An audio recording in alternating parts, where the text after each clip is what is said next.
Welcome to the If Income Training Kit Chapter 19. The Versus Site Model to Promote Affiliate Offers. In this video, we will take a look at the Versus Site Model to promote affiliate offers, step by step.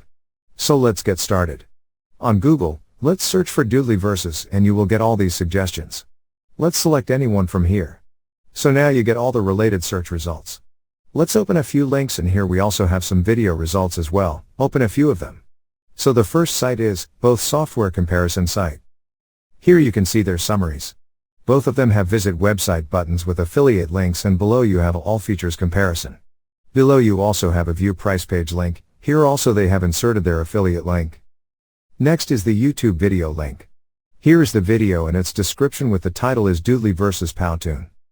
Back on Google, let's search for Bluehost versus SiteGround. Again you can see all the related results. Open a few links from here.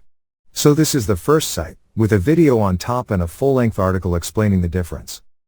They also have an infographic, and then they have their buy buttons with affiliate links. Next is another article, and here they have inserted so many backlinks, and some of them are also affiliate links. Check out the full article, and at last, here they have inserted their affiliate links within the text only. So this is how the Versus Site model works to promote affiliate offers. Thank you for watching. Please proceed to the next video, Chapter 20. The Alternative Site Model to Promote Affiliate Offers. In that video, we will take a look at the alternative site model to promote affiliate offers, step by step. See you in the next tutorial.